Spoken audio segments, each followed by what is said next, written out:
Bonjour à tous et bienvenue dans l'Écho de Lyon. Cette semaine, à la une de l'actualité économique lyonnaise, Del Sol Avocat lorgne sur le plat pays. Le cabinet lyonnais a annoncé l'ouverture en octobre d'un bureau à Bruxelles qui intégrera une équipe déjà en place. Del Sol Avocat, qui revendique 39 millions d'euros de chiffre d'affaires en 2022, va aussi accueillir deux nouveaux associés. Un plan stratégique très ambitieux pour Laurent Fillard, le patron de Visiative, qui a longtemps été à la tête du MEDEF lyonnais, a annoncé viser 500 millions d'euros de chiffre d'affaires d'ici 2028, dont la moitié à l'international. Visiative, basée à Charbonnières, est spécialisée dans la transformation numérique des entreprises. Et puis c'est une première qui va faire parler. Après la semaine de 4 jours, la métropole de Lyon a décidé d'expérimenter le congé menstruel dès le 1er octobre pour ses agentes. Les contours et modalités de ce projet seront présentés à la presse ce vendredi. Place désormais à l'entretien de l'invité et de Damien Gouy-Perret. Je vous souhaite une excellente journée.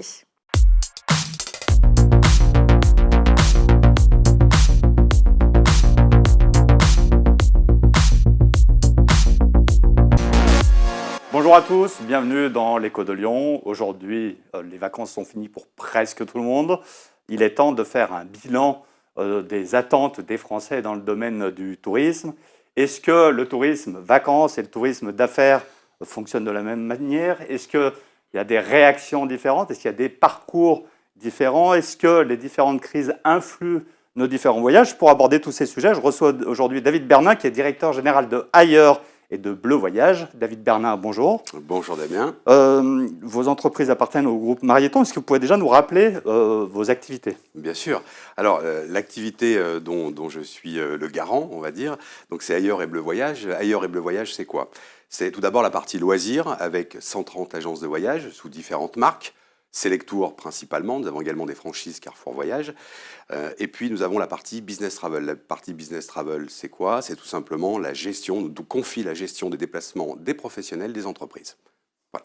Alors, Et, pardon Damien, j'ajoute, parce que j'ai tendance à l'oublier souvent, mais c'est récent suite à une croissance externe, nous avons également un service Events qui va gérer toute la partie événementielle, déplacement groupe des professionnels. alors ces entreprises appartiennent au groupe Marieton. Absolument. Vous pouvez juste nous rappeler l'histoire du groupe Marieton, parce que c'est quand même une entreprise lyonnaise bien connue. Ah ben, c'est une histoire exceptionnelle, remarquable, une aventure humaine et extraordinaire, puisque très rapidement, création en 1968 par la famille Abitbol, et puis nous sommes passés de 5 agences de voyage à un petit tour opérateur sur la région de Lyon, suite à différents LBO croissance externe, à un groupe qui aujourd'hui est le leader français du tourisme en France et qui comporte 1500 collaborateurs et un chiffre d'affaires, un volume d'affaires de 1,6 milliard. Alors pour vos Ascension structures, extraordinaire. pour vos structures à vous, justement, ça représente combien de salariés? Vous me disiez 120 agences en 130 France. agences. Voilà, Ouais. 130 agences. Combien de salariés? Quel chiffre d'affaires? Vous pouvez me donner quelques chiffres pour qu'on se rende compte de ce que ça pèse? Oui, bien sûr. Alors, on va dire que une majorité du volume d'affaires va se faire via le business travel, à hauteur de 300 millions à peu près, à périmètre constant, puisque les croissances externes font également croître le volume d'affaires. Et puis la partie loisirs, environ 200 millions d'euros. Alors, est-ce que pour la première activité comme pour la deuxième, est-ce que l'année 2023 est une bonne année? Alors, c'est une excellente année sur la partie loisirs, puisqu'on a même dépassé les volumes d'affaires de l'année 2019. L'année 2019, il faut savoir que c'est l'année référente chez nous. Ça a été la plus grosse année de toutes les dernières décennies. Quant à la partie business travel, elle a été un peu plus impactée, elle a été un peu plus longue à repartir. Et là, on arrive sur approximativement 90%. On va arriver à 90% du volume d'affaires de 2019 à périmètre constant. Alors, vous parliez d'une année référence 2019. 2021, ça a été une année assez exceptionnelle aussi, je crois, mais elle n'est pas considérée comme étant de référence. Pourquoi? Alors, 2020, n'en parlons pas. 2021, on peut en parler un peu plus, mais ce n'est pas vraiment pertinent. En revanche, dès 2022, et le groupe a retrouvé les bénéfices sur cette année-là, malgré janvier, février, mars, premier trimestre 2022, qui avait été, je vous le rappelle, on était sur la fin du confinement, les commerces étaient encore fermés. On a fait une bonne année, nous sommes revenus à l'équilibre en 2022. Donc on peut dire que c'est une bonne année, et l'année 2023 est au-delà de nos espérances. Alors, pour les particuliers, est-ce qu'on constate une évolution de la demande depuis quelques années? Est-ce que les gens voyagent différemment? Alors, il y a un comportement qui a changé, qui est lié à la crise du Covid. Il y a eu un changement, alors déjà de par l'ouverture progressive des différents continents, hein, c'est-à-dire qu'on a eu une concentration sur l'Europe en 2021, en 2022 et en 2023. Là où je vais dire où on a un changement majeur et flagrant, c'est qu'on a de moins en moins de dernière minute. Les gens anticipent vraiment leur voyage.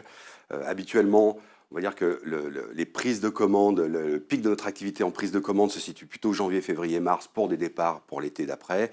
Aujourd'hui, on a quasiment autant de réservations en septembre, octobre pour l'année suivante. Voilà, on a un vrai changement, un comportement différent. Les gens anticipent parce que veulent appréhender différents problèmes, notamment la hausse du carburant, notamment différents éléments qui vont faire qu'on veut avoir un prix à l'instant T, on veut se projeter, on veut être sûr de respecter son budget, donc les réservations vont se faire beaucoup plus en avance qu'avant. Mais à propos de budget, est-ce que vos consommateurs ont touché leur budget? Est-ce qu'ils l'ont réduit? Est-ce qu'au contraire, ils ont mis le paquet? Est-ce qu'ils réduisent la durée de leurs vacances? Est-ce qu'ils la rallongent? Est-ce qu'il y a, leur comportement a changé? Alors, le comportement a changé parce qu'on a eu vraiment un effet, un désir profond de nos clients de voyager encore plus à la suite du Covid. Donc, bien évidemment, on a eu un surcroît de dossiers beaucoup plus important en termes de volume, hein, avec un panier moyen qui a pas quasiment doublé, mais presque. C'était vraiment pour pallier à cet enfermement qu'il y a eu pendant 2 ans. Donc, on a eu un tsunami de clients qui ont voulu voyager. Et en parallèle de cela, c'est important de préciser que tout a augmenté. Le prix de l'aérien, qui est aujourd'hui entre 15 et 20%, le prix du terrestre dans les différents pays, qui a augmenté jusqu'à 40% pour les États-Unis par exemple. Donc de fait, on a eu un panier moyen qui a énormément élevé, mais l'envie de voyager, la frustration du Covid n'a pas été un problème et les gens ont cassé leur tirelire pour pouvoir voyager et se faire plaisir. Est-ce qu'il y a une destination privilégiée des Français? Est-ce qu'on va plus en Tunisie, plus en Grèce? Est-ce qu'il y a dû y avoir des retours également dans certains pays? Je pense à la Tunisie, en dehors de la problématique du Covid, où il y avait une disparition à une période des touristes à cause des attentats, etc. Est-ce qu'il y a une destination où les Français vont plus qu'ailleurs? Alors, question qui revient chaque année, bien évidemment. Encore une fois, les destinations ont été privilégiées en fonction de l'ouverture et en fonction de la proximité. 2022 a été une année extraordinaire sur le bassin méditerranéen, notamment la Grèce, qui a atteint le record absolu de fréquentation de tourisme. Et puis, alors ça a été pour 2022. 2023, on a vu les clients repartir, notamment la Tunisie qui revient en force, mais des destinations qu'on avait un petit peu, non pas oubliées, mais qu'on n'avait pas privilégiées, comme l'Égypte, qui fonctionne très très bien, et puis un boulevard qui s'est réouvert sur la partie États-Unis. L'Asie ayant réouvert, notamment la Thaïlande, on a eu également beaucoup de départs sur la Thaïlande. Donc pas de destination privilégiée, mais je vais là où les frontières ouvrent et là où le tourisme redevient ce qu'il était en 2019.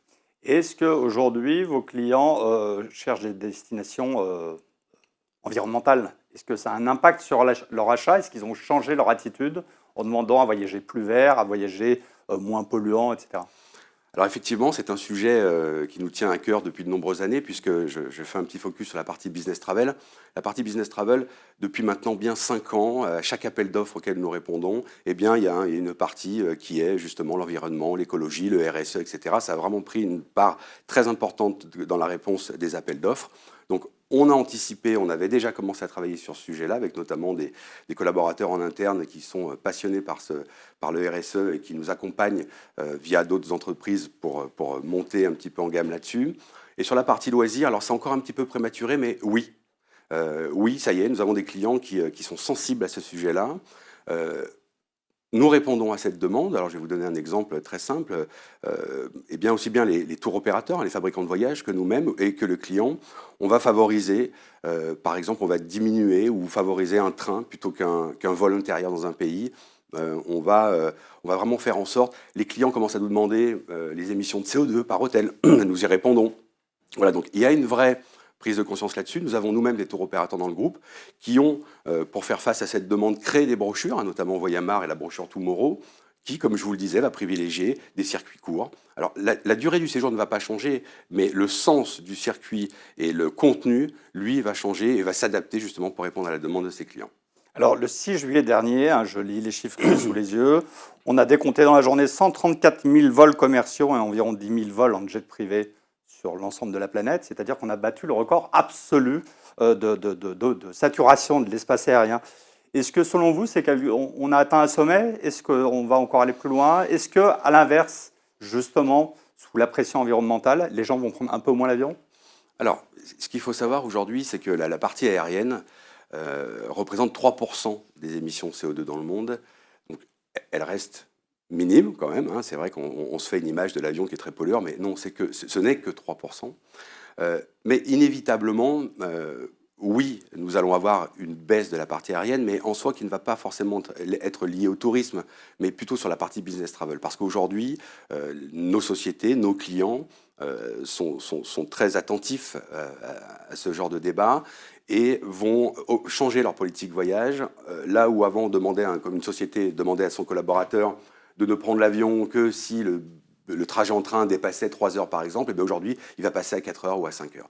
Donc la sensibilisation, notamment sur la pollution, pousse les entreprises à revoir leur politique voyage et à privilégier le train plutôt que l'avion. Mais je ne dis pas que c'est un faux débat, mais ce qui est important de dire, c'est que oui, en Europe, pour répondre à votre question, je pense que l'avion va baisser un petit peu. Les jets privés, je pense un petit peu moins parce que effectivement, c'est un mode de transport qui est privilégié par la clientèle à haute contribution et je ne pense pas que ça va beaucoup diminuer. Mais en revanche, ce qui est important de dire, c'est que oui, en Europe, inévitablement, hein, puisque les accords européens, en tout cas pour la diminution des émissions de CO2, concernent toute l'Europe. En revanche, ce qu'il ne faut pas oublier, ce qui est important de dire, et je sors un petit peu du cadre de mes activités, mais on a quand même des pays avec une population qui ne cesse d'augmenter, en Afrique et autres, où inévitablement on ne pourra pas priver ces gens-là de voyager en avion comme nous on le fait aujourd'hui, comme on ne le faisait pas il y a 20 ans. Donc c'est un petit peu un débat partagé. Oui, en Europe ça va baisser, mais l'activité de l'aérien dans les autres continents dans le monde va augmenter et je ne pense pas que ça va diminuer. Alors, deux questions sur l'influence justement des utilisations et des coûts. Est-ce que la guerre en Ukraine, pour vous, a eu un impact, par exemple, avec des voyages qui se seraient arrêtés vers la zone de l'Est de l'Europe? Et est-ce que la hausse du prix du carburant et cette fameuse guerre en Ukraine a un impact sur vos coûts? Alors, je vais Un pas... impact visible pour le consommateur, je veux dire. Alors, pour le consommateur, non, parce que très clairement, la guerre en Ukraine, bien évidemment, on a stoppé tous les voyages organisés en Russie et en Ukraine, puisque c'est un pays qui se visitait énormément. Donc ça, on l'a arrêté. Alors, visible pour les clients, non, parce que la guerre en Ukraine a eu comme impact l'inflation, notamment sur l'électricité. Alors effectivement, ça a été répercuté sur nos agences, sur nos points de vente. On a quand même 130 boutiques, mais on en a quand même 400 à l'échelle du groupe Marieton. Mais ce n'est pas pour autant qu'on va les répercuter, cette hausse, sur le prix d'un voyage, parce que comme vous le savez, le prix d'un voyage est le même de partout. Donc non, il n'y a pas d'impact visible pour les clients lié à la guerre en Ukraine. En revanche, l'inflation mondiale, oui, là il y a un impact. Ce que je vous disais tout à l'heure, c'est que le prix de l'aérien a augmenté de 15 à 20%, l'hôtellerie 15-20%, et ça, effectivement, c'est complètement, c'est un impact direct sur le prix du client. Petite question, on va rentrer dans une année JO en France, donc on attend des millions de visiteurs. Est-ce que vous pensez que ça va impacter sur le choix de voyage des Français? Est-ce que vous pensez que ça va les pousser à quitter la France pendant les JO? Parce qu'on sait qu'il y a un impact sur les coûts de location à Paris, plus 1500%, je crois, les chambres d'hôtel, 500 à 600% à Lyon, par exemple. Est-ce que vous pensez que ça va faire partir plus les gens? Ou au contraire, vous allez bénéficier du fait que des gens viennent en France pour les Jeux Olympiques? Alors, je vais apporter deux réponses à cela. Notre activité principale, c'est de faire voyager, sur la partie loisirs, de faire voyager nos clients en France assez peu, mais surtout à l'étranger. Donc, pour répondre simplement à cette question, je pense que les passionnés de sport vont rester en France. Et puis, ceux qui n'apprécient moins le sport vont en profiter pour partir. Donc, pas trop d'impact là-dessus. En revanche, sur la partie business travel, là, oui, ça peut être un vrai problème pour nous, parce que, comme vous l'avez dit, quand vous voyez que les prix des chambres font x10, x15, x20, vous imaginez bien qu'une entreprise va complètement limiter ses déplacements dans les villes concernées. Effectivement, ça aura un impact directement sur notre activité. Alors, revenons-en à Bleu Voyage et j'ai oublié le nom de l'entreprise. Pardon, voilà, tout à fait. Et Ailleurs Voyage. Quelles sont vos perspectives à court, moyen terme? Vous prévoyez de la croissance externe, il y a des choses qui vont changer dans votre politique? Alors, croissance externe, oui. Hein, croissance externe, oui, bien évidemment, on est à l'affût de chaque opportunité qui peut permettre au groupe de continuer sa croissance, de consolider le groupe, hein, puisque effectivement, ça a un impact aussi là-dessus.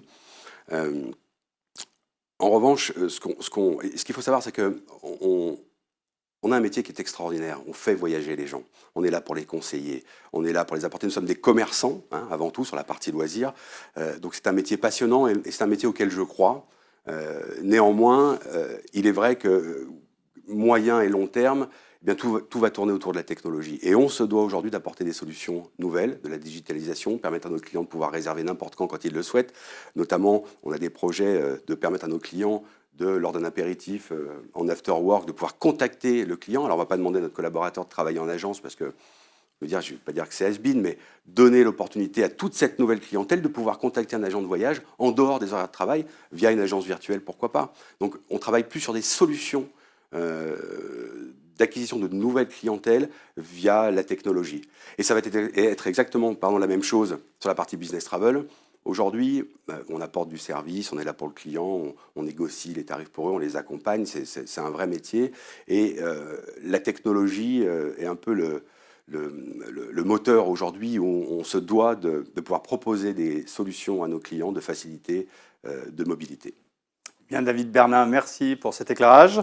Je vous invite tous à vous rendre sur les sites d'Ailleurs Voyage et de Bleu Voyage. Il y a beaucoup d'agences à Lyon où vous pourrez être reçus. Si vous voulez prendre contact avec l'émission comme d'habitude, vous m'adressez un mail à dgpr@lyonmac.com. Merci. Merci à vous, Damien.